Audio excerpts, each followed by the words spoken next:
Si estás escuchando esto ahora mismo, quiero que sepas algo, cada decisión tiene consecuencias. Y algunas de esas consecuencias no aparecen en los titulares. No se discuten en las conferencias de prensa. No se investigan con profundidad. Porque hay secretos que, una vez revelados, destruyen la narrativa oficial. Hay verdades que incomodan tanto al sistema que prefieren enterrarlas bajo capas de silencio, burocracia y olvido. Esta es una de esas historias. Una historia que involucra a 4 niños, 40 días de infierno verde, y un secreto tan perturbador que nadie quiso revelar. Porque la selva no solo devora cuerpos. Devora mentiras. Y cuando la verdad emerge de entre las raíces y la oscuridad, el mundo civilizado prefiere mirar hacia otro lado. Pero tú no. Tú vas a escuchar hasta el final. Porque lo que pasó allí, en lo profundo de la Amazonía colombiana, no fue solo un milagro de supervivencia. Fue un juicio silencioso contra la arrogancia, la negligencia y la cobardía institucional. Y los únicos testigos fueron 4 niños que aprendieron algo que ningún adulto quiso enseñarles, que el sistema no te salva. Que la fe y el instinto valen más que cualquier protocolo. Y que a veces, para sobrevivir, hay que convertirse en algo que el mundo moderno ya no entiende. Algo primitivo. Algo sagrado. Algo que las instituciones temen porque no pueden controlarlo. Leslie Jacob Myokedui tenía 13 años cuando su vida cambió para siempre. 13 años de existencia en una comunidad indígena remota del departamento del Caquetá, en el corazón palpitante de la selva amazónica colombiana. No era una niña común según los estándares urbanos. No pasaba horas frente a pantallas. No conocía centros comerciales ni redes sociales.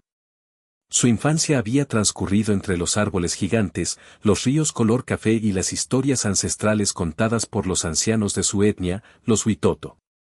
Historias sobre espíritus que habitan la selva. Sobre plantas que curan y plantas que matan. Sobre animales que son mensajeros de los dioses.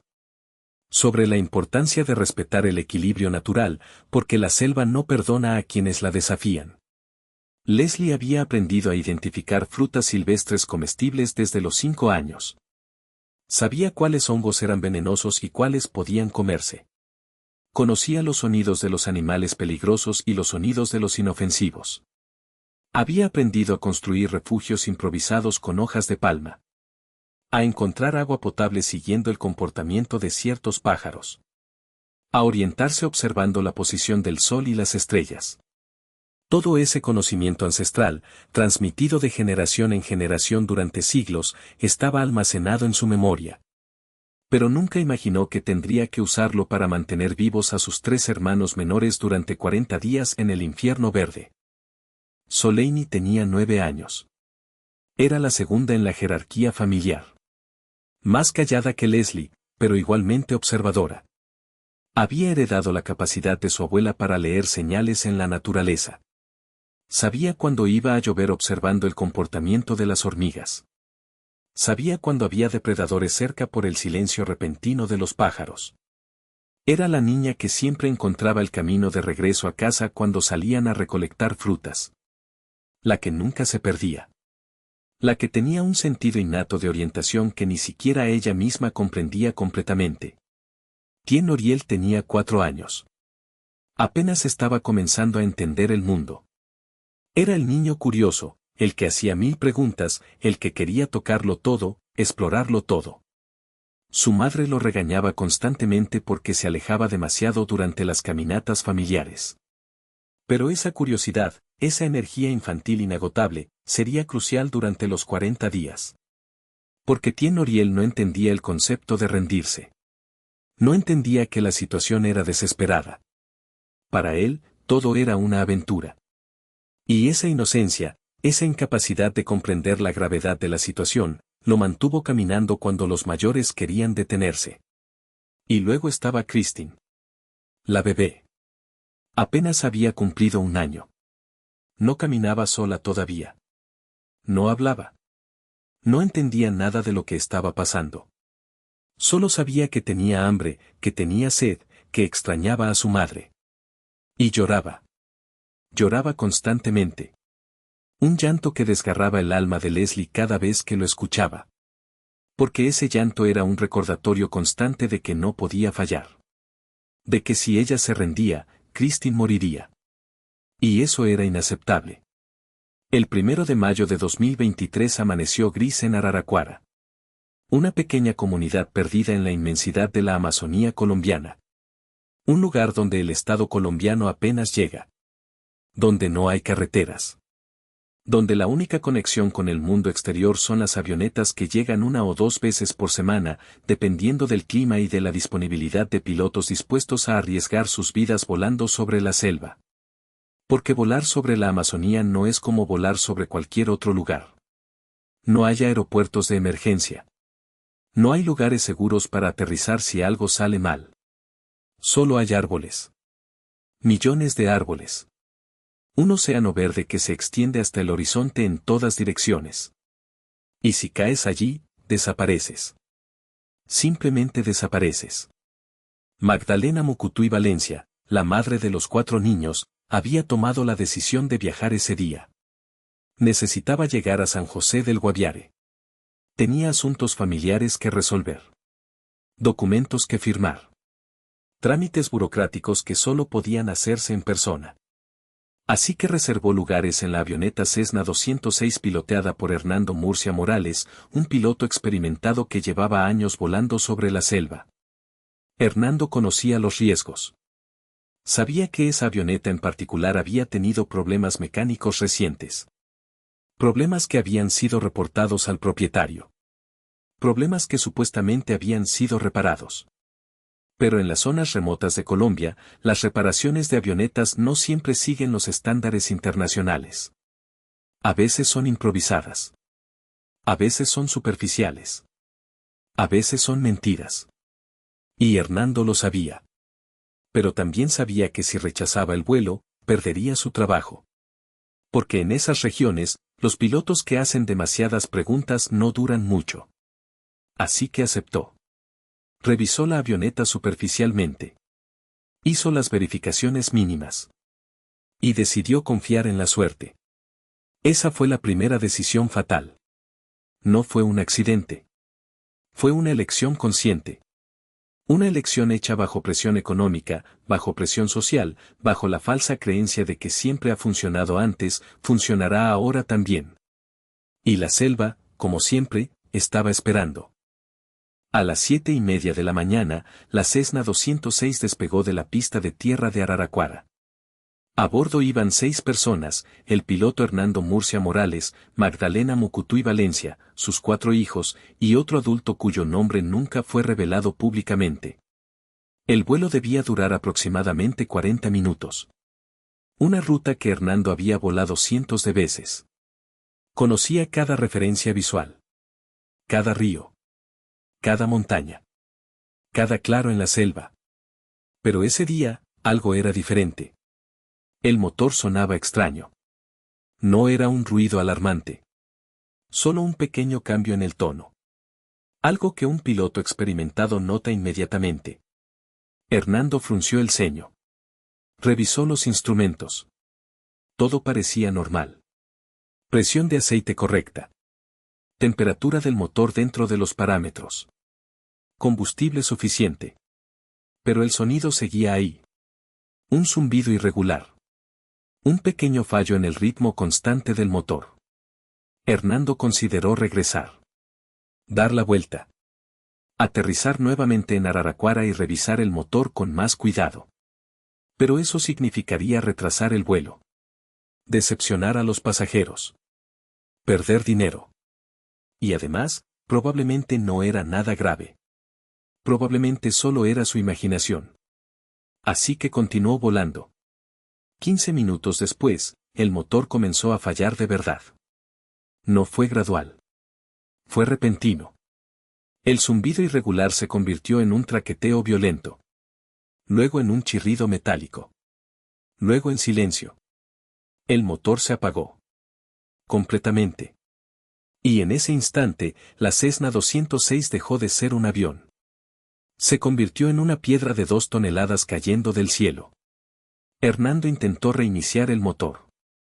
Presionó los botones. Ajustó las palancas. Gritó instrucciones a sí mismo. Pero nada funcionaba. El motor estaba muerto. Y la selva se acercaba rápidamente. Hernando tomó el radio. Mayday, Mayday, Mayday. Aquí Cessna 206. Tenemos falla total del motor. Estamos cayendo. Posición aproximada. Intentó dar las coordenadas. Pero la señal de radio era débil. La estática devoraba sus palabras.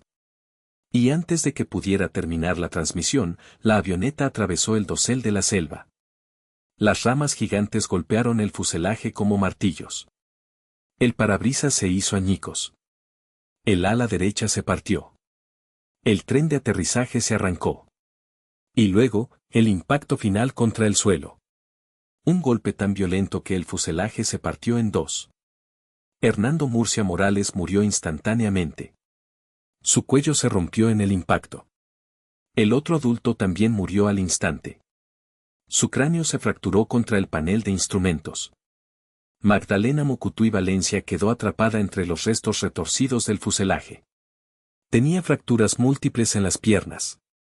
Costillas rotas. Hemorragia interna. Pero estaba consciente. Y lo primero que hizo fue buscar a sus hijos con la mirada. Los encontró en la parte trasera de la avioneta. Leslie estaba cubriendo a sus hermanos con su propio cuerpo. Había actuado por instinto en el momento del impacto. Se había lanzado sobre ellos para protegerlos. Y ese acto reflejo les salvó la vida. Porque la parte trasera del fuselaje, aunque destruida, no se había comprimido completamente. Había quedado un espacio. Un pequeño espacio donde 4 niños estaban vivos. Asustados. Llorando. Pero vivos. Magdalena intentó moverse. Pero el dolor era insoportable. Sintió algo caliente corriendo por su abdomen. Sangre. Mucha sangre. Sabía lo que eso significaba. Sabía que se estaba muriendo. Y sabía que no tenía mucho tiempo. Así que hizo lo único que podía hacer. Llamó a Leslie. Leslie. Ven aquí. Rápido. Leslie se arrastró hasta su madre. Tenía cortes en la cara. Moretones en los brazos. Pero nada grave. Mamá, vamos a sacarte de aquí. Vamos a... Magdalena la interrumpió. No hay tiempo. Escúchame. Escúchame bien. Leslie asintió, con lágrimas corriendo por sus mejillas. Vas a cuidar a tus hermanos. ¿Me entiendes? Tú eres la mayor. Tú eres la responsable ahora. Pero mamá, tú vas a estar bien. Alguien va a venir. Van a rescatarnos. Magdalena negó con la cabeza. No esperen a nadie. Caminen. Busquen agua. Sigan el agua. El agua siempre lleva a algún lugar. Busquen frutas. Ya sabes cuáles son seguras. Construyan refugios por la noche. Manténganse juntos. Siempre juntos. Y reza. Reza a los espíritus. Reza a Dios. Reza a quien sea que esté escuchando. Porque van a necesitar ayuda. Mucha ayuda. Leslie sollozaba. No puedo hacerlo sola, mamá. No puedo. Magdalena levantó su mano temblorosa y tocó el rostro de su hija. Si puedes. Eres más fuerte de lo que crees. Eres Huitoto. Llevas la selva en la sangre. Ella te va a guiar. Solo tienes que escuchar. Y luego, Magdalena cerró los ojos. Su mano cayó. Su respiración se detuvo. Y Leslie Jacobam Miokietui, de 13 años, se convirtió en la madre de 3 niños perdidos en el corazón de la Amazonía. Durante las primeras horas después del accidente, los niños permanecieron junto a los restos de la avioneta. Leslie intentó procesar lo que acababa de pasar.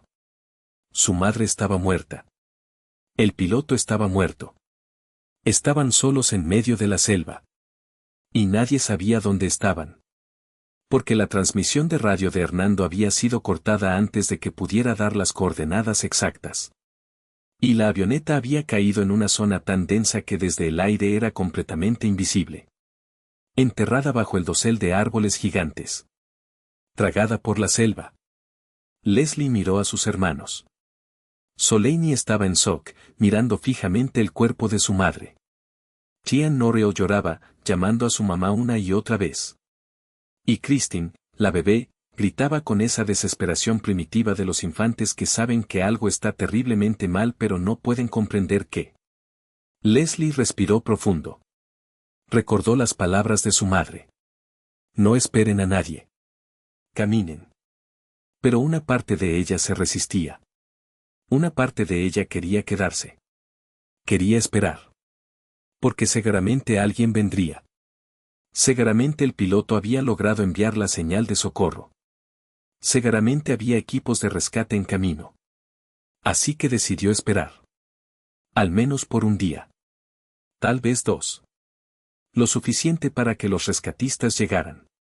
Pero mientras esperaba, hizo algo inteligente. Comenzó a prepararse. Exploró los alrededores inmediatos del accidente. Encontró una botella de agua parcialmente llena. La guardó. Encontró una bolsa con algunas galletas. Las guardó. Encontró un machete pequeño que el piloto llevaba en la cabina. Lo tomó. Y encontró algo más. Algo que nadie mencionó en los reportes oficiales. Encontró un teléfono satelital. Estaba dañado. La pantalla estaba rota. Pero la carcasa estaba intacta. Leslie lo guardó. No sabía si funcionaba. No sabía cómo usarlo. Pero su instinto le decía que podría ser importante. El primer día pasó. Nadie vino. La selva estaba en silencio. Un silencio pesado, opresivo, que hacía que cada pequeño sonido pareciera amplificado. El crujido de una rama. El zumbido de un insecto. El grito lejano de un mono aullador. Leslie mantuvo a sus hermanos cerca. Les dio pequeños sorbos de agua. Les dio pedazos de galleta. Les dijo que todo iba a estar bien. Pero por dentro, el miedo comenzaba a crecer. Porque había algo que su madre no le había dicho. Algo que los ancianos de la comunidad sabían pero que los niños no debían saber. La selva amazónica no es solo peligrosa por los animales o las plantas venenosas. Es peligrosa porque es un laberinto. Un laberinto tridimensional donde cada árbol se parece al anterior. Donde cada claro se parece al siguiente. Donde es imposible mantener un sentido de dirección sin instrumentos. Donde la gente se pierde y camina en círculos durante días sin darse cuenta. Y Leslie, aunque conocía la selva cerca de su comunidad, nunca había estado en esta parte de la Amazonía. No reconocía los árboles. No reconocía los sonidos. No reconocía nada. Estaba tan perdida como cualquier turista urbano. Pero no podía admitirlo. No podía mostrar miedo. Porque si ella se derrumbaba, sus hermanos se derrumbarían también. Así que fingió confianza. Fingió que sabía lo que estaba haciendo. Y comenzó a tomar decisiones. La primera decisión fue buscar agua. Porque sin agua, morirían en 3 días. Así que dejó a Soleini cuidando a los más pequeños y se adentró en la selva. Caminó lentamente, observando el suelo, buscando señales de humedad. Y después de 20 minutos, escuchó algo. Un sonido suave. Casi imperceptible. El murmullo de agua corriendo. Siguió el sonido. Y encontró un pequeño arroyo. Agua clara, fría, corriendo sobre rocas cubiertas de musgo. Leslie se arrodilló. Probó el agua. Sabía bien. No tenía el sabor amargo de las aguas contaminadas. Así que llenó la botella. Y regresó con sus hermanos. Esa noche, construyó un refugio improvisado. Cortó hojas de palma con el machete. Las amarró con lianas. Creó un techo inclinado para protegerse de la lluvia. Y cuando cayó la noche, se acurrucaron juntos bajo ese techo frágil. Y Leslie rezó. No una oración formal. Solo palabras susurradas en la oscuridad. Ayúdanos. Por favor. No sé qué hacer. Pero ayúdanos. El segundo día, Leslie tomó la decisión de caminar. Porque nadie había venido. Y quedarse junto a la avioneta significaba morir lentamente de hambre. Así que cargó a Christine en su espalda, usando una tela improvisada como portabebés. Tomó de la mano a Tien Noriel. Y le dijo a Soleini que caminara detrás de ella, siempre tocándole el hombro para no separarse. Y comenzaron a caminar. Siguiendo el arroyo. Porque el agua siempre lleva a algún lugar. Eso era lo que su madre le había dicho. Y eso era lo único que tenía sentido. Pero caminar en la selva amazónica no es como caminar en un parque. Cada paso es una batalla. El suelo está cubierto de raíces retorcidas que atrapan los pies. De hojas podridas que ocultan agujeros. De barro resbaladizo que hace perder el equilibrio. Y luego está la vegetación. Arbustos con espinas. Lianas que cuelgan como cuerdas. Ramas bajas que golpean la cara. Y los insectos. Mosquitos que pican sin cesar. Hormigas que muerden. Garrapatas que se adhieren a la piel. Y el calor. Un calor húmedo, sofocante, que hace sudar constantemente.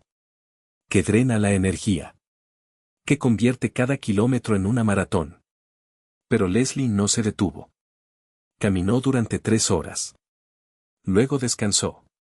Dio agua a sus hermanos. Buscó frutas. Encontró unos frutos pequeños, rojos, que reconoció como comestibles. No eran muchos. Pero eran algo. Los repartió. Y continuó caminando. Al final del segundo día, habían recorrido tal vez 5 kilómetros. Una distancia ridícula en términos normales. Pero en la selva, 5 kilómetros son una eternidad. Y cuando cayó la noche, Leslie construyó otro refugio. Y volvió a rezar. Pero esta vez, su oración era diferente. Esta vez, había un tono de desesperación. No sé cuánto tiempo más podemos hacer esto. Christine está débil. Tien está cansado. Soleini está asustada. Y yo no sé si soy lo suficientemente fuerte. Mientras los niños luchaban por sobrevivir, el mundo exterior entraba en pánico. La avioneta había sido reportada como desaparecida 6 horas después de que no llegara a su destino. Las autoridades colombianas activaron el protocolo de búsqueda y rescate. Pero había un problema. Nadie sabía exactamente dónde había caído la avioneta. La última transmisión de radio había sido cortada. No había coordenadas. No había señal de baliza de emergencia, porque esa avioneta vieja no tenía una. Solo había una ruta aproximada. Y esa ruta cubría cientos de kilómetros cuadrados de selva densa. Así que comenzó la búsqueda. Helicópteros militares fueron desplegados. Sobrevolaron la zona durante días. Pero desde el aire, la selva amazónica es un manto verde uniforme. No hay variaciones visibles. No hay claros. No hay señales de vida humana. Solo árboles. Millones de árboles. Y el dosel es tan denso que bloquea cualquier vista del suelo. Así que los helicópteros volaban en círculos, buscando algo que no podían ver. Mientras tanto, en Bogotá, en las oficinas del gobierno, se organizaban reuniones. Se discutían estrategias. Se asignaban presupuestos. Pero todo era burocracia. Papeles. Formularios. Autorizaciones. Y mientras los funcionarios llenaban documentos, los niños caminaban. Hambrientos. Asustados. Solos. El contraste era obsceno. En Bogotá, los políticos daban conferencias de prensa. Hablaban de esfuerzos sin precedentes. De tecnología de punta. De compromiso total con el rescate. Pero en realidad, no estaban haciendo nada efectivo. Porque el sistema no está diseñado para funcionar en la selva. El sistema está diseñado para funcionar en ciudades. En lugares con carreteras. Con comunicaciones. Con infraestructura. Pero en la Amazonía, el sistema es irrelevante. Y eso es algo que nadie quería admitir. El tercer día, Leslie encontró algo que cambió todo. Mientras caminaba siguiendo el arroyo, vio una marca en un árbol. No era natural. Era un corte. Hecho con machete. Alguien había estado allí. Alguien había marcado ese árbol. Leslie sintió una oleada de esperanza. Tal vez era una señal de un cazador. Tal vez había un campamento cerca. Tal vez había gente. Siguió buscando. Y encontró más marcas. Una cada 50 metros aproximadamente. Formaban una línea. Un sendero. Leslie decidió seguirlo. Porque cualquier sendero hecho por humanos eventualmente lleva a algún lugar habitado. Caminó durante 2 horas siguiendo las marcas. Y luego, llegó a un claro. Un espacio abierto en medio de la selva. Y en ese claro, había estructuras. No eran casas. Eran refugios improvisados. Techos de lona. Paredes de madera. Y había objetos. Cajas de plástico. Bidones de combustible. Y algo más. Algo que hizo que Leslie se detuviera en seco. Armas. Fusiles apoyados contra un árbol. Municiones apiladas en cajas. Y una bandera. Una bandera que Leslie no reconoció, pero que cualquier adulto colombiano habría reconocido inmediatamente. Era el campamento de un grupo armado ilegal. Uno de los muchos que operan en la Amazonía colombiana. Grupos que controlan el narcotráfico. La minería ilegal. La tala ilegal. Grupos que el gobierno colombiano oficialmente dice que no existen. Pero que todos saben que están allí. Leslie sintió un escalofrío. Sabía que ese lugar era peligroso. Sabía que si alguien los encontraba allí, no habría rescate. Habría algo mucho peor. Así que tomó a sus hermanos y se alejó. Rápido. Silenciosamente. Sin tocar nada. Sin dejar rastros. Y cuando estuvo lo suficientemente lejos, se detuvo. Y se dio cuenta de algo. Se dio cuenta de que la selva no estaba vacía. Que había gente allí. Gente peligrosa. Y que tenían que tener mucho cuidado. Porque si los encontraban, no los rescatarían. Los harían desaparecer. Y esa información, ese descubrimiento aterrador, nunca fue mencionado en los reportes oficiales. Porque admitir que los niños habían encontrado un campamento ilegal significaría admitir que el gobierno no controla la Amazonía. Y eso era políticamente inaceptable. El cuarto día, la tecnología moderna fue desplegada en su máxima capacidad. Drones equipados con cámaras térmicas fueron enviados a la zona. Drones que podían detectar el calor corporal humano a través de la vegetación. O al menos, eso era lo que prometían los fabricantes. Pero en la práctica, no funcionaron. Porque el dosel de la selva amazónica no solo bloquea la luz visible. También bloquea la radiación infrarroja. Y además, la selva está llena de vida. Animales de sangre caliente por todas partes. Monos. Tapires. Pecaríes. Cada uno generando una firma térmica. Así que los drones detectaban cientos de puntos calientes.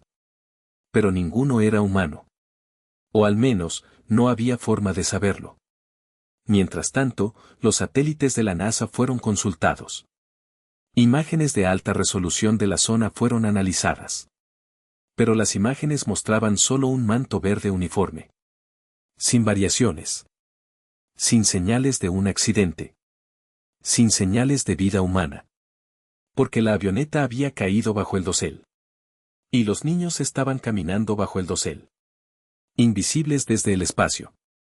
Invisibles desde el aire. Completamente ocultos. Y mientras la tecnología fallaba, los políticos daban más conferencias de prensa. Hablaban de esfuerzos heroicos.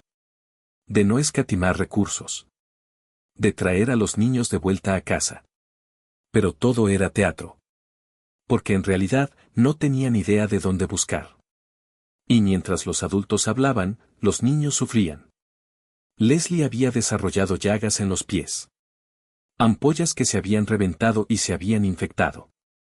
Cada paso era agonía. Pero no podía detenerse. Porque detenerse significaba morir. Soleini tenía fiebre. Su frente ardía. Temblaba incluso bajo el calor sofocante de la selva. Probablemente había contraído alguna infección. Tal vez malaria. Tal vez dengue. No había forma de saberlo. Y no había medicinas. Solo agua y esperanza. Tien Noriel estaba desnutrido. Sus costillas comenzaban a marcarse. Sus ojos se habían hundido.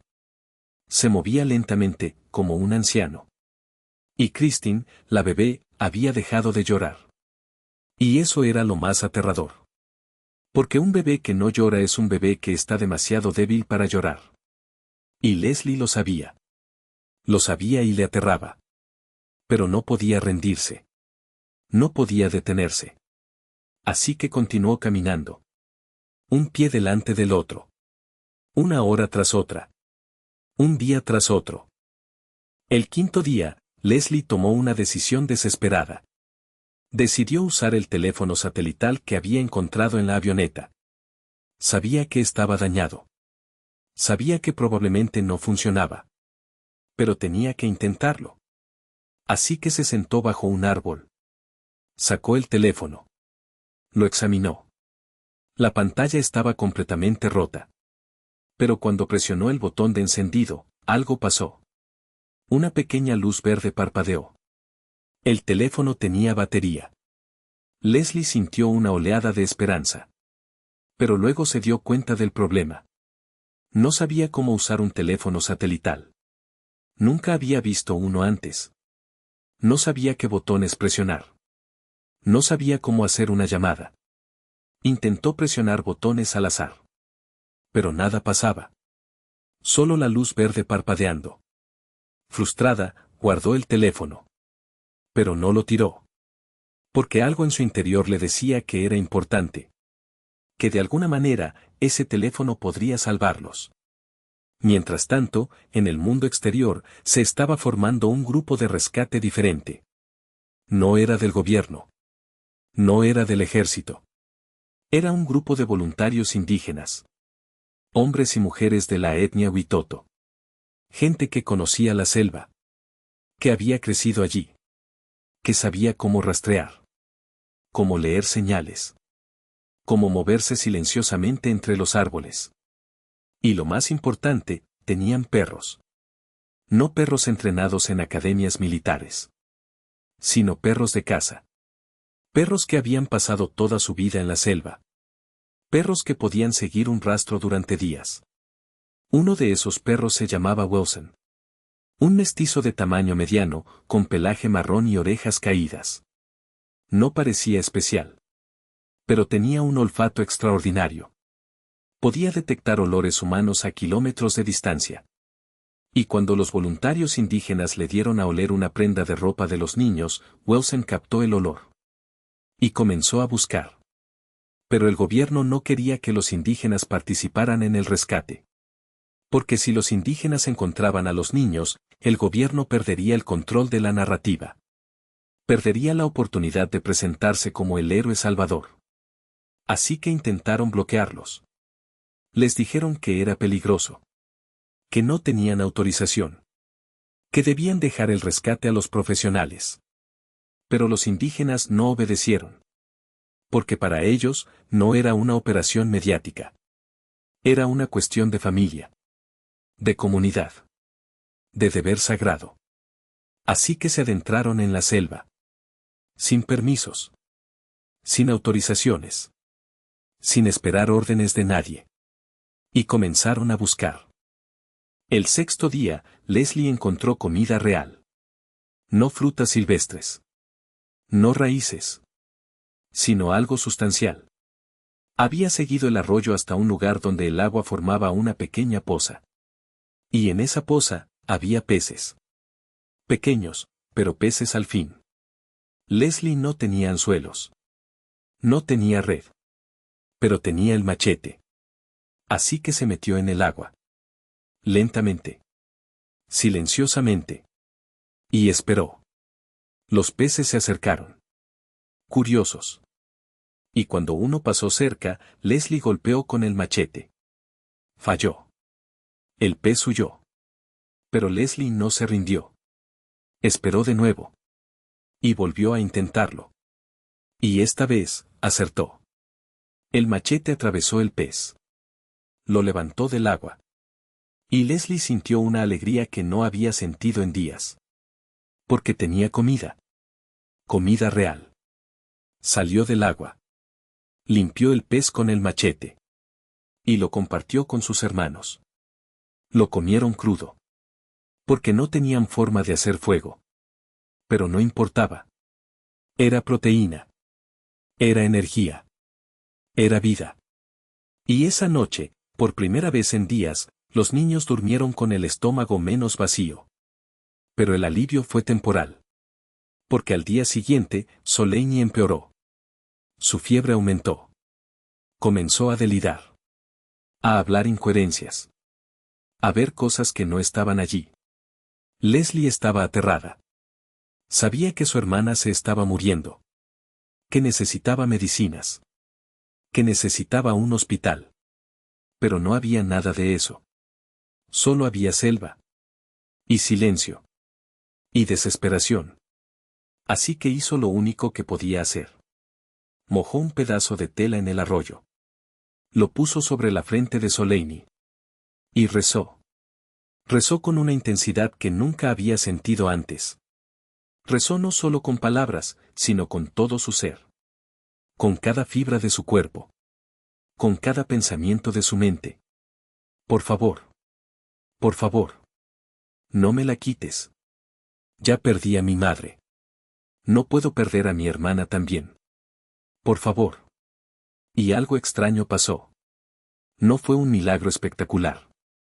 No hubo luces celestiales ni voces divinas. Pero la fiebre de Soleini comenzó a bajar. Lentamente. Gradualmente.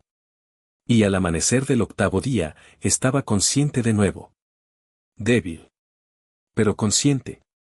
Y Leslie supo que algo o alguien había escuchado su oración.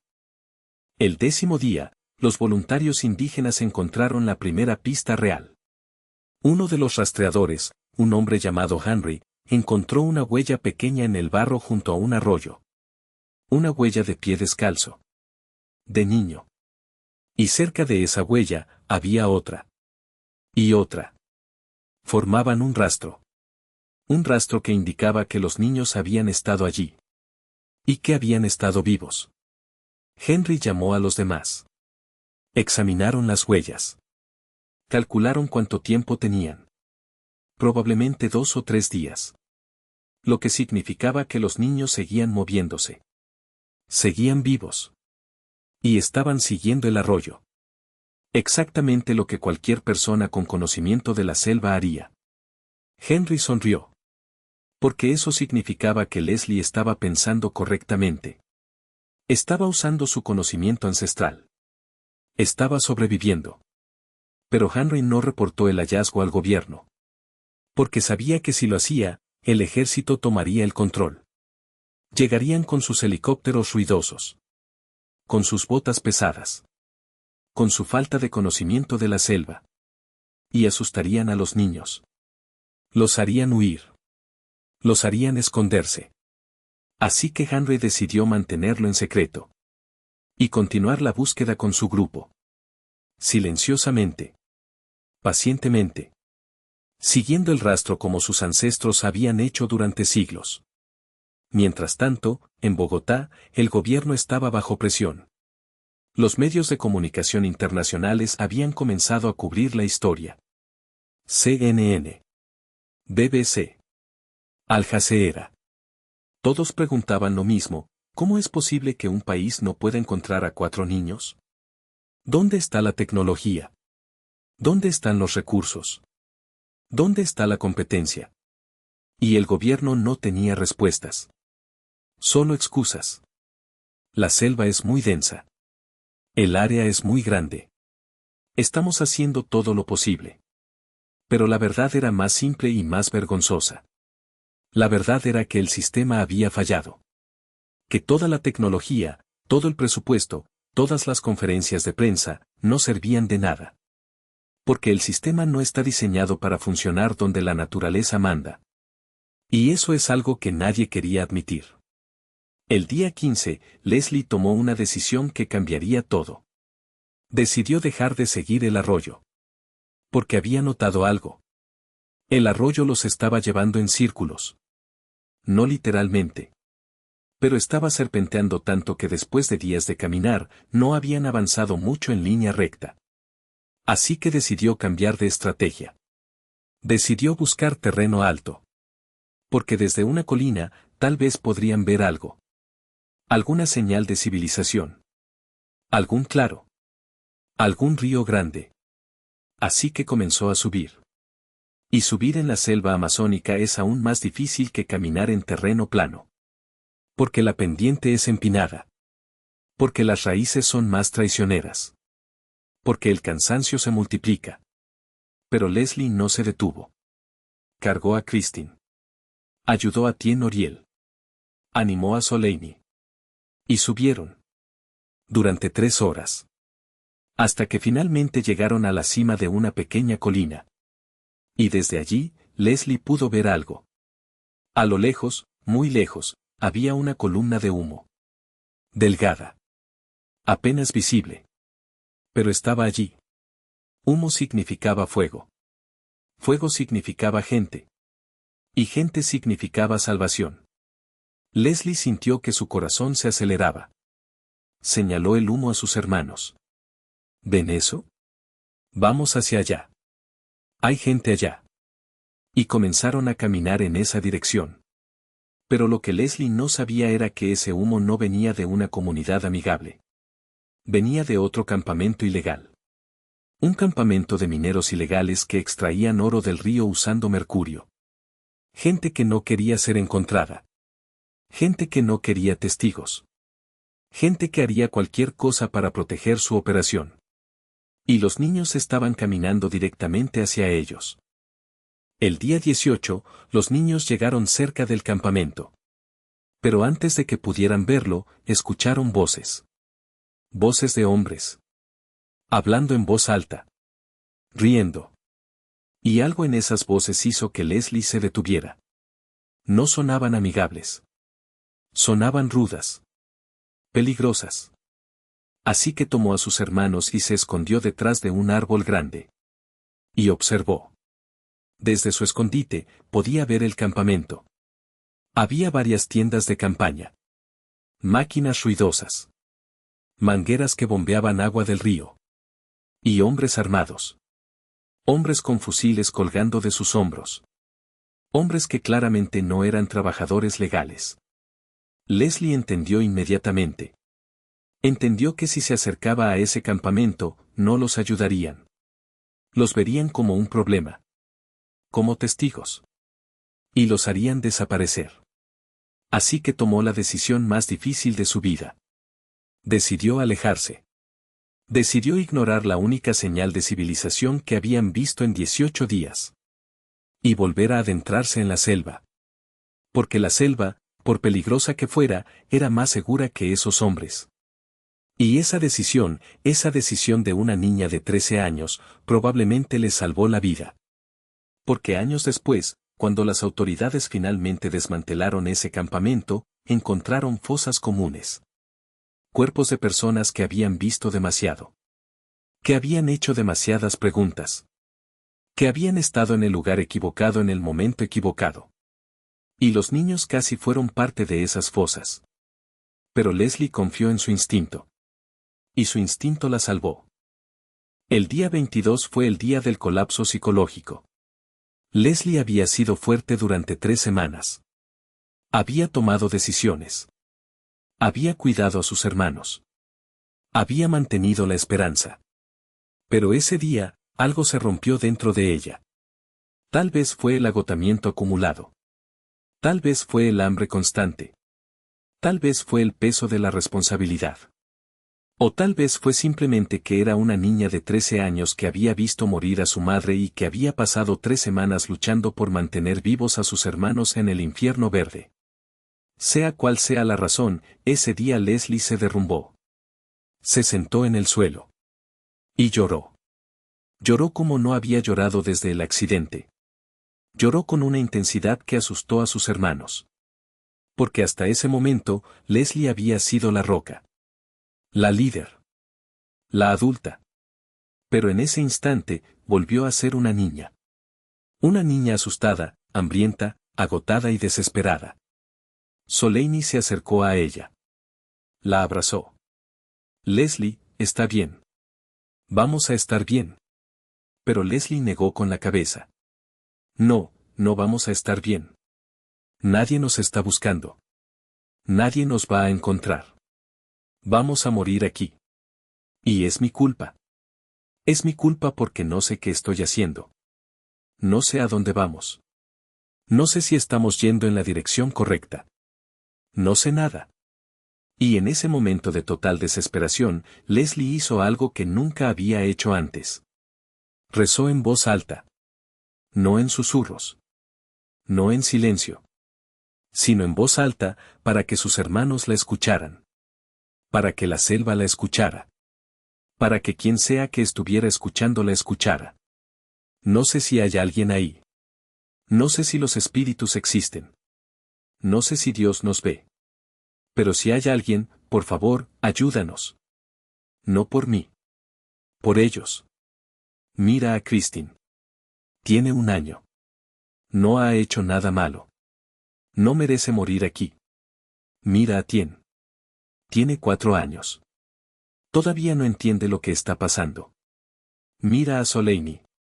Tiene 9 años. Toda su vida por delante. Por favor. Si hay alguien escuchando. Ayúdanos. O al menos, llévalos a ellos a un lugar seguro. Y si tienes que llevarte a alguien, llévame a mí. Pero sálvalos a ellos. Y cuando terminó de hablar, algo cambió. No fue un milagro espectacular. No hubo luces. No hubo voces.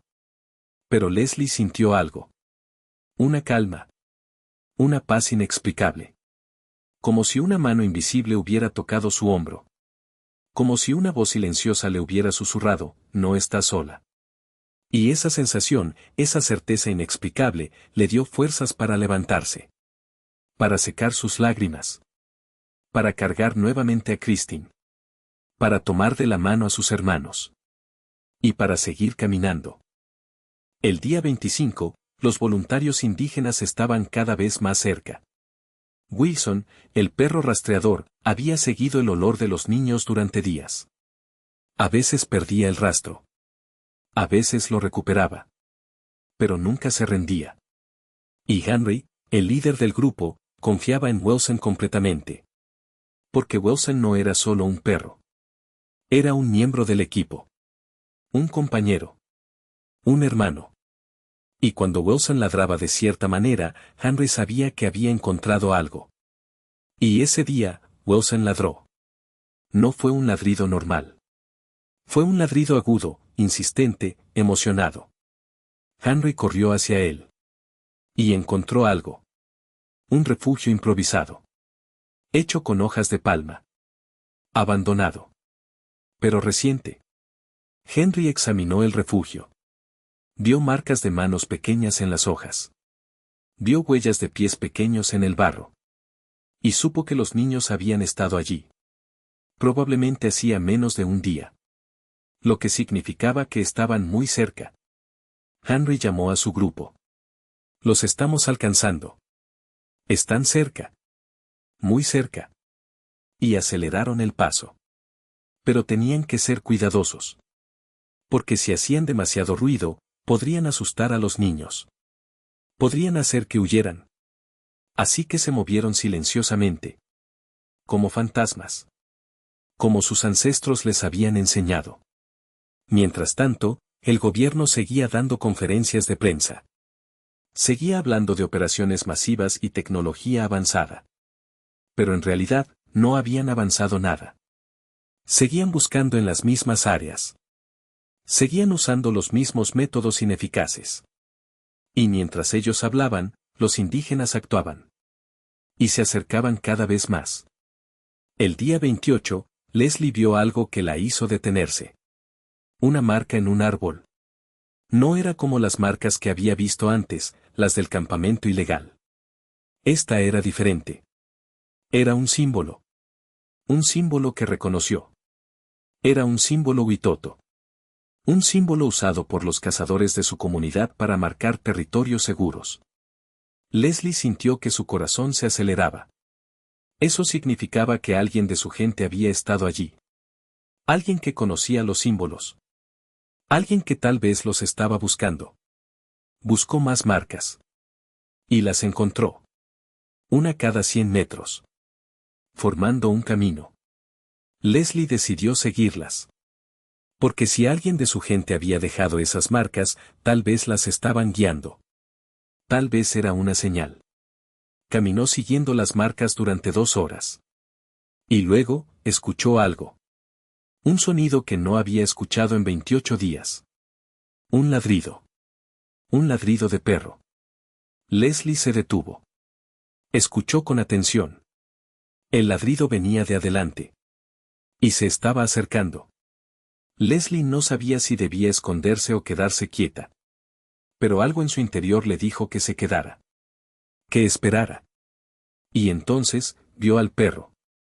Wilson emergió de entre los árboles. Corriendo. Con la lengua afuera. Con la cola moviéndose. Y cuando vio a Leslie, se detuvo. La miró. Y ladró de nuevo. Pero no fue un ladrido agresivo. Fue un ladrido de alegría. De reconocimiento. Leslie se arrodilló. Extendió su mano. Y Wilson se acercó. La olfateó. Y luego lamió su mano. Y Leslie supo que era real. Que no era una alucinación. Que finalmente, después de 28 días, alguien los había encontrado. Gritó. Gritó con todas sus fuerzas. Aquí. Estamos aquí. Y Henry, que estaba a menos de 1 kilómetro de distancia, escuchó el grito. Y corrió. Cuando Henry llegó, encontró a los 4 niños sentados bajo un árbol. Leslie estaba abrazando a Wilson. Soleini estaba llorando. Tien Oriel estaba mirando con ojos grandes, sin entender completamente lo que estaba pasando. Y Christine, la bebé, estaba en los brazos de Leslie, débil pero viva. Henry se arrodilló frente a Leslie. La miró a los ojos. Y le habló en su lengua nativa. Los espíritus te escucharon, niña. Tu madre está orgullosa. Leslie no pudo responder. Solo lloró. Y por primera vez en 28 días, no fue un llanto de desesperación. Fue un llanto de alivio. De liberación. De gratitud. Henry examinó a los niños. Estaban desnutridos. Deshidratados. Heridos. Pero vivos. Milagrosamente vivos. Les dio agua. Les dio comida. Y luego, usando su radio portátil, llamó al resto de su grupo. Los encontré. Los 4. Están vivos. Y en ese momento, algo extraordinario pasó. Los otros miembros del grupo, que estaban dispersos por la selva, comenzaron a converger hacia la ubicación. Y mientras caminaban, cantaban. Cantaban canciones ancestrales. Canciones de celebración. Canciones de gratitud a los espíritus de la selva. Porque para ellos, esto no era solo un rescate. Era un milagro. Era la prueba de que los antiguos caminos todavía funcionaban. De que el conocimiento ancestral todavía tenía valor. De que la fe todavía tenía poder. Pero esa celebración duró poco. Porque 30 minutos después, llegó el ejército. Helicópteros militares aterrizaron en un claro cercano. Soldados armados emergieron. Y un oficial se acercó a Henry. Nosotros nos encargamos desde aquí. Henry frunció el ceño. Nosotros los encontramos. Nosotros los cuidaremos hasta que lleguen a un hospital. El oficial negó con la cabeza. Órdenes superiores. El ejército toma el control de la operación de rescate. Y sin esperar respuesta, los soldados tomaron a los niños. Los pusieron en camillas. Los cargaron hacia los helicópteros. Y Henry y su grupo fueron dejados atrás. Sin agradecimientos. Sin reconocimiento. Como si no hubieran hecho nada. Los niños fueron llevados en helicóptero a un hospital militar en San José del Guaviare. Desde allí, fueron transferidos a Bogotá. Y durante todo el viaje, fueron fotografiados. Filmados. Documentados. Porque el gobierno necesitaba controlar la narrativa. Necesitaba presentar el rescate como un triunfo del sistema. Como una demostración de eficiencia y competencia. Así que cuando los niños llegaron a Bogotá, fueron recibidos con fanfarria. Con banderas. Con discursos. El presidente estaba allí. Los ministros estaban allí. Las cámaras de televisión estaban allí. Y el mensaje fue claro: el ejército colombiano, con su tecnología avanzada y su dedicación inquebrantable, rescató a los 4 niños. Ni una palabra sobre los voluntarios indígenas. Ni una palabra sobre Henry. Ni una palabra sobre Wilson. Ni una palabra sobre los 28 días que los niños pasaron sobreviviendo por su cuenta. Solo la narrativa oficial. Limpia.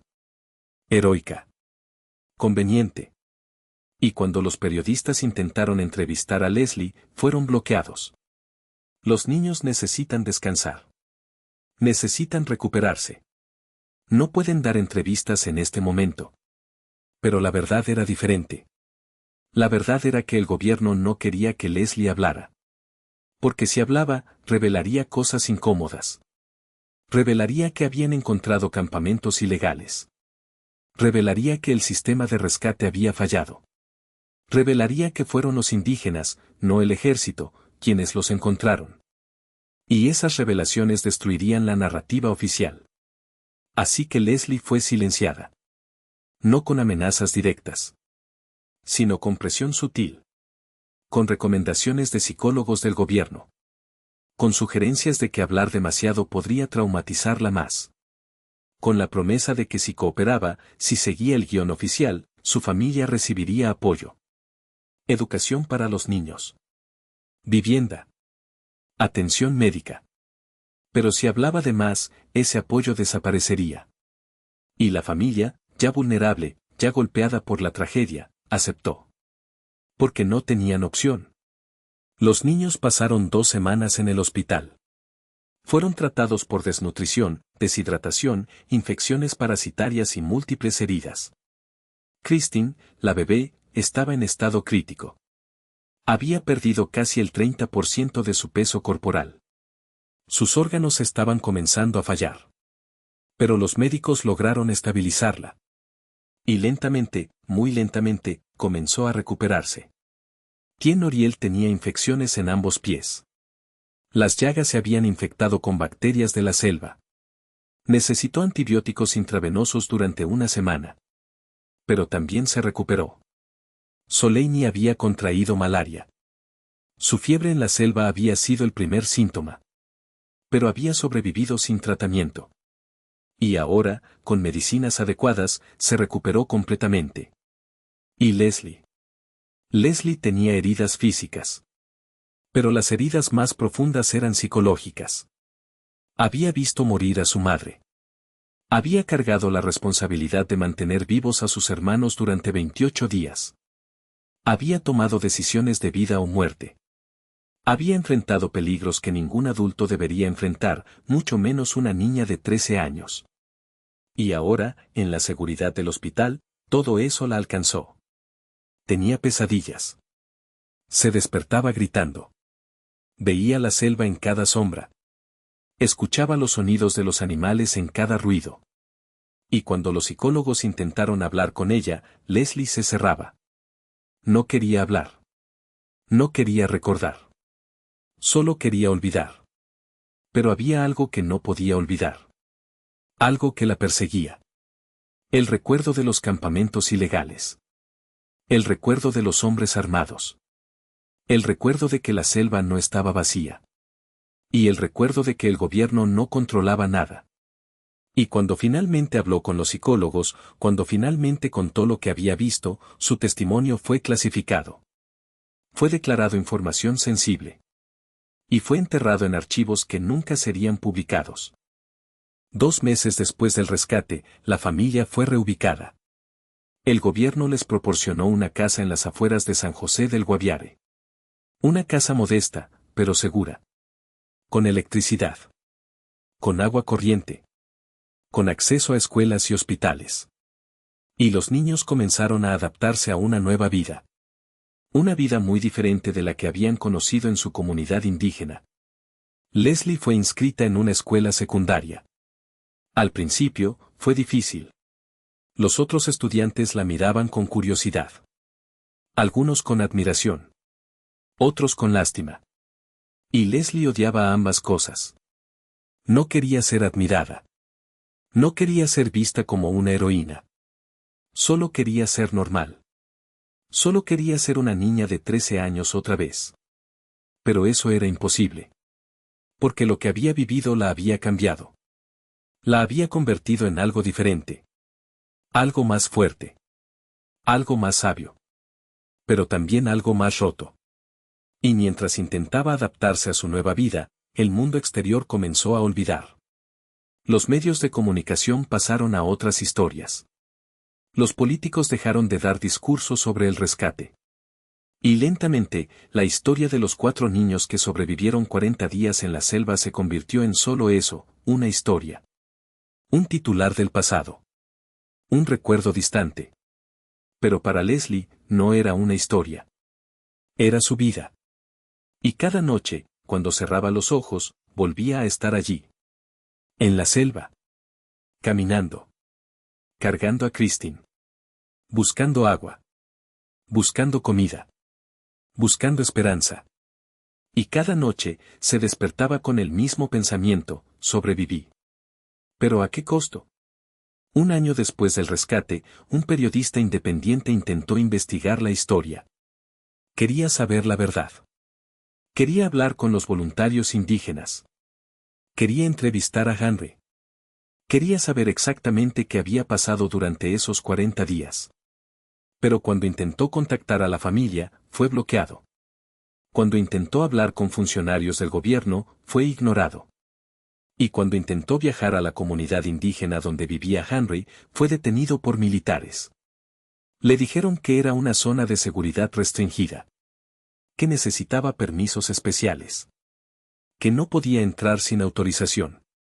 El periodista insistió. Presentó solicitudes formales. Contrató abogados. Pero todas sus solicitudes fueron denegadas. Y finalmente, recibió una llamada. Una llamada de un funcionario anónimo del gobierno. Deje de investigar esta historia. No hay nada que encontrar. Los niños fueron rescatados. ¿Están bien?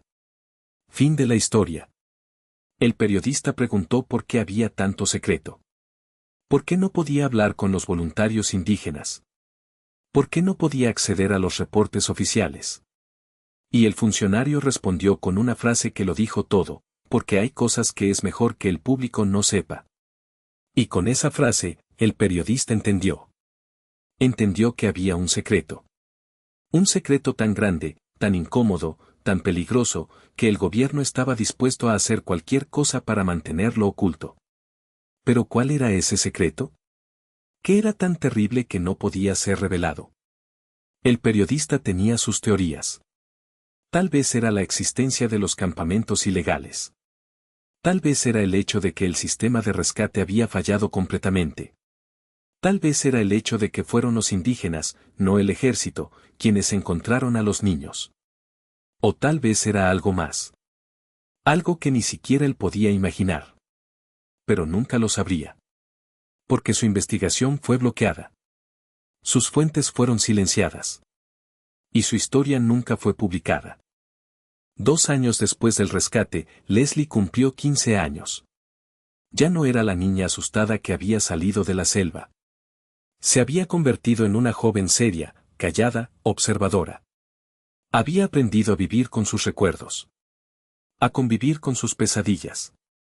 A funcionar en el mundo civilizado. Pero una parte de ella nunca salió de la selva. Una parte de ella seguía allí. Caminando. Buscando. Sobreviviendo. Y a veces, cuando estaba sola, hablaba con su madre muerta. Le contaba cómo estaban sus hermanos. Le contaba que Christine estaba creciendo sana. Que Tien estaba en la escuela.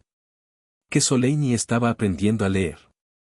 Y le contaba también lo que había aprendido. Lo que la selva le había enseñado.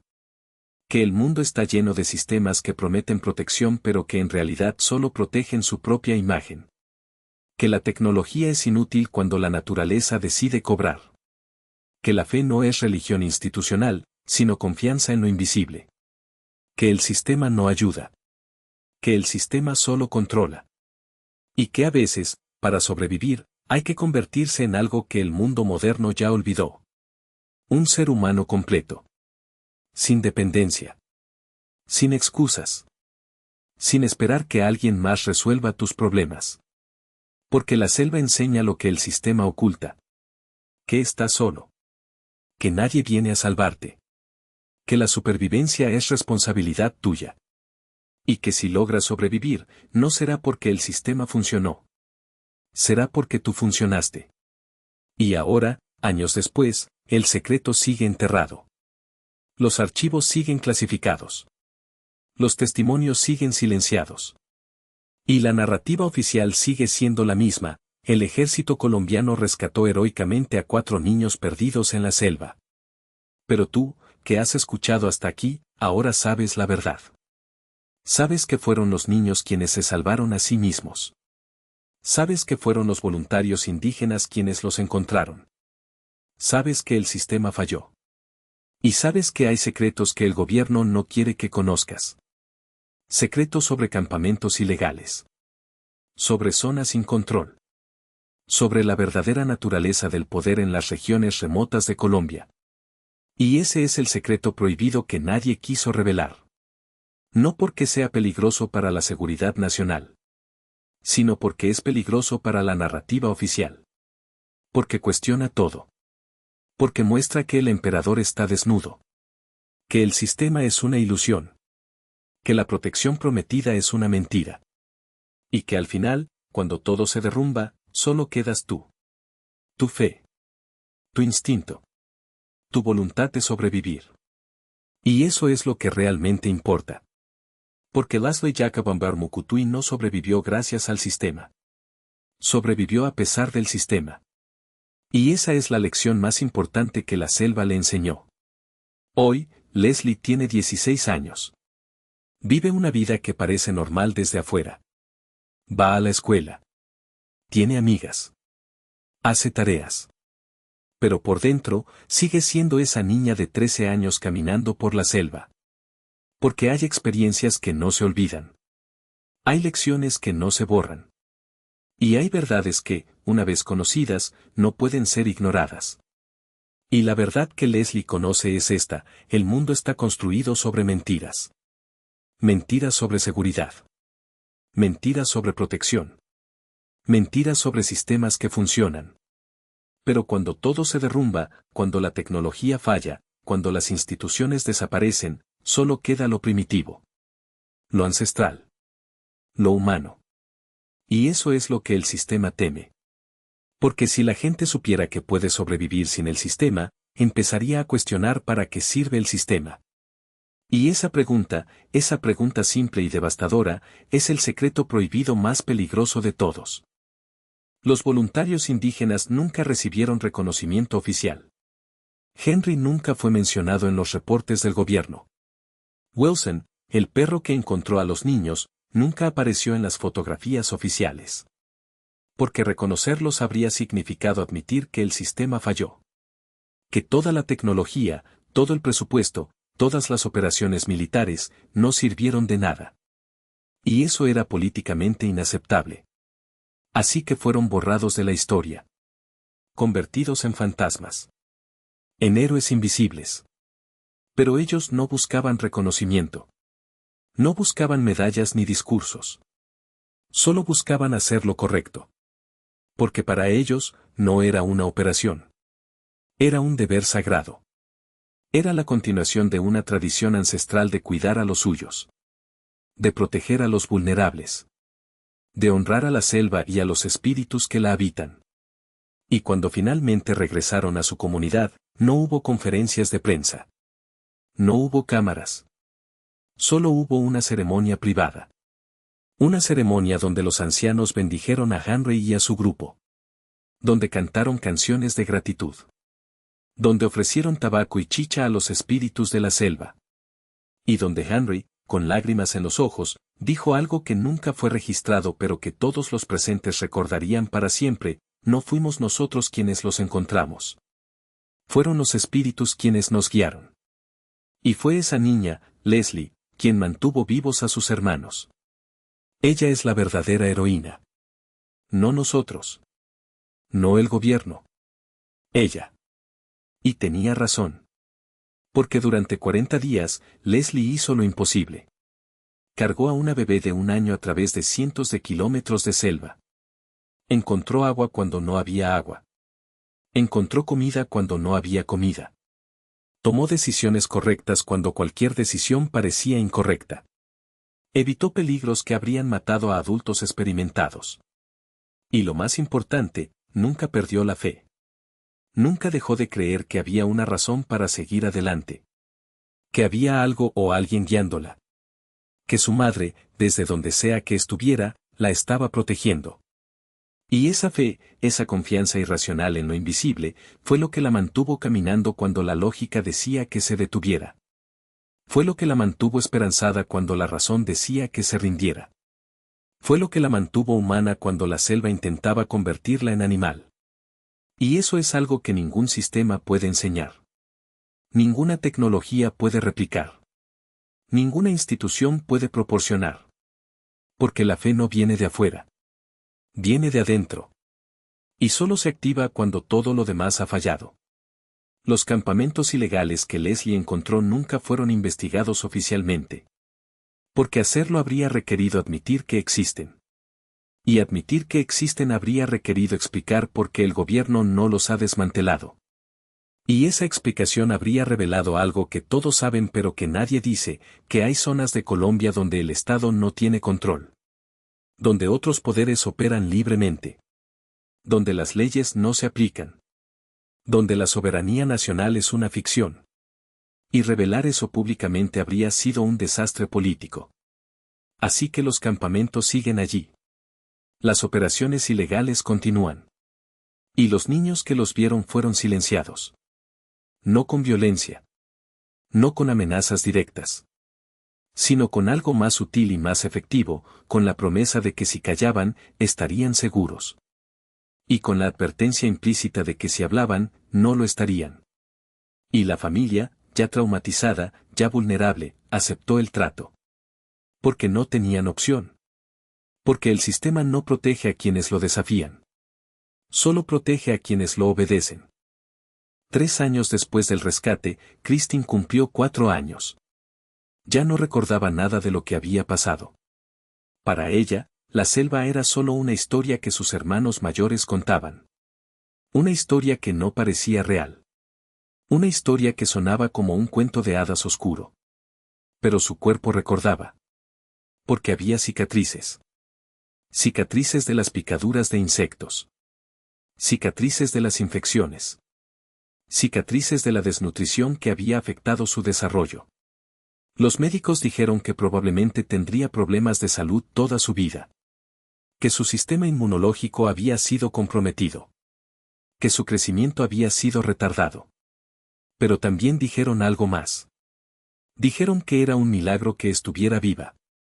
Que estadísticamente, una bebé de 1 año no debería haber sobrevivido ni una semana en esas condiciones. Mucho menos 40 días. Y cuando le preguntaron a Leslie cómo lo había logrado, ella respondió con una simplicidad que dejó a todos en silencio: no la dejé morir. Eso es todo. Y en esas 5 palabras, estaba contenida toda la historia. Toda la lucha. Todo el sacrificio. Todo el amor. Porque Leslie no había sobrevivido para sí misma. Había sobrevivido para sus hermanos. Y esa diferencia, esa pequeña pero crucial diferencia, fue lo que marcó la diferencia entre la vida y la muerte. Tien Noriel, ahora de 7 años, recuerda fragmentos de la experiencia. Recuerda caminar mucho. Recuerda tener hambre. Recuerda llorar. Pero no recuerda el miedo. Porque para él, todo había sido una aventura. Una aventura larga, cansada y confusa, pero aventura al fin. Y esa inocencia, esa incapacidad infantil de comprender la gravedad de la situación, probablemente lo salvó de un trauma más profundo. Porque mientras Leslie cargaba con el peso psicológico de mantener a todos vivos, Tien simplemente seguía caminando. Simplemente confiaba en su hermana mayor. Simplemente creía que todo iba a estar bien. Y esa fe ciega, esa confianza total, fue un regalo. Un regalo que Leslie protegió ferozmente. Porque sabía que si Tien perdía esa inocencia, si empezaba a entender realmente lo cerca que habían estado de morir, algo dentro de él se rompería. Así que lo mantuvo en la ignorancia. Lo mantuvo creyendo que era solo una caminata larga. Y esa mentira piadosa fue uno de los actos de amor más grandes que Leslie realizó durante esos 40 días. Soleini, ahora de 12 años, recuerda más. Recuerda el miedo. Recuerda la fiebre. Recuerda los momentos en que pensó que iban a morir. Pero también recuerda algo más. Recuerda los momentos en que Leslie rezaba. Los momentos en que Leslie hablaba con los espíritus. Los momentos en que Leslie, a pesar de estar exhausta, a pesar de estar asustada, a pesar de estar al borde del colapso, seguía adelante. Y esos recuerdos le enseñaron algo. Le enseñaron que la fuerza no viene de los músculos. Viene de la voluntad. Viene de la determinación. Viene de tener una razón para seguir adelante que sea más grande que tú mismo. Y ahora, cuando Soleini enfrenta desafíos en su vida, cuando las cosas se ponen difíciles, cuando quiere rendirse, recuerda a su hermana mayor caminando por la selva. Y piensa, si Leslie pudo hacer eso, yo puedo hacer esto. Y esa lección invaluable, vale más que cualquier educación formal que el sistema pueda proporcionar. El teléfono satelital que Leslie encontró en la avioneta nunca funcionó. Cuando finalmente fue examinado por técnicos, descubrieron que el circuito interno estaba completamente destruido. La luz verde que Leslie había visto parpadeando era solo un residuo de energía en un capacitor. El teléfono estaba muerto. Nunca habría podido hacer una llamada. Nunca habría podido enviar una señal. Era inútil. Pero Leslie lo había cargado durante días. Había creído que era importante.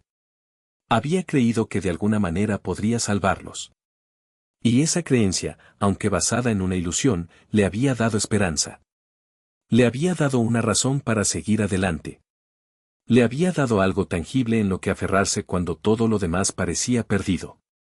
Y tal vez, solo tal vez, eso fue suficiente. Porque a veces, la fe no necesita ser racional para ser efectiva. Solo necesita ser real para quien la siente. Wilson, el perro que encontró a los niños, murió 2 años después del rescate. Murió de viejo, en paz, rodeado por la familia de Henry. Y cuando murió, la comunidad indígena organizó una ceremonia. Una ceremonia para honrar a un héroe de 4 patas que había hecho lo que cientos de humanos con tecnología avanzada no pudieron hacer.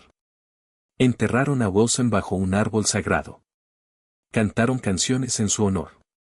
Y Henry, con lágrimas corriendo por su rostro curtido, dijo algo que resumía todo: este perro tenía más honor que todos los políticos de Bogotá juntos. Y todos los presentes asintieron. Porque era verdad. Porque Wilson no había buscado gloria. No había buscado reconocimiento. Solo había hecho su trabajo. Había seguido el rastro. Había encontrado a los niños. Y había cumplido su propósito. Y eso, en su simplicidad, era más noble que cualquier discurso político. Hoy, cuando le preguntan a Leslie sobre los 40 días en la selva, ella da respuestas cortas. Respuestas que no revelan nada importante. Respuestas que mantienen el secreto enterrado. Porque aprendió que algunas verdades son demasiado peligrosas para ser dichas en voz alta. Que algunas historias son demasiado incómodas para ser contadas completamente. Y que a veces, el silencio es la única forma de protegerse. Pero por dentro, Leslie sabe la verdad. Sabe que el sistema no la salvó. Sabe que fueron los espíritus, la fe, el instinto ancestral y la ayuda de su propia gente lo que la salvó. Sabe que el gobierno mintió. Sabe que hay secretos enterrados en archivos clasificados. Y sabe que si alguna vez decide hablar, si alguna vez decide revelar todo lo que vio, todo lo que vivió, todo lo que sabe, habrá consecuencias. Pero también sabe que tiene un poder que el sistema no puede quitarle. El poder de la verdad. El poder de la experiencia vivida. El poder de haber sobrevivido a lo imposible. Y ese poder, guardado en silencio, esperando el momento correcto, es más peligroso para el sistema que cualquier arma. Y así termina esta historia. O tal vez no termina. Tal vez solo está pausada. Esperando. Porque los secretos no permanecen enterrados para siempre. Eventualmente, alguien los desentierra. Eventualmente, la verdad emerge. Y cuando eso pase, cuando finalmente se revele lo que realmente pasó durante esos 40 días, cuando se sepa quiénes fueron los verdaderos héroes y quiénes fueron los mentirosos, el mundo entenderá algo fundamental. Entenderá que el sistema no es tu salvador. Que la tecnología no es tu protector. Que las instituciones no son tu refugio. Que al final, cuando todo se derrumba, solo quedas tú. Tu fe. Tu instinto. Tu voluntad. Y tu capacidad de convertirte en algo más grande que tú mismo. Algo primitivo. Algo sagrado. Algo que el mundo moderno ha olvidado pero que la selva nunca olvida. Porque la selva recuerda. La selva siempre recuerda. Y la selva nunca miente.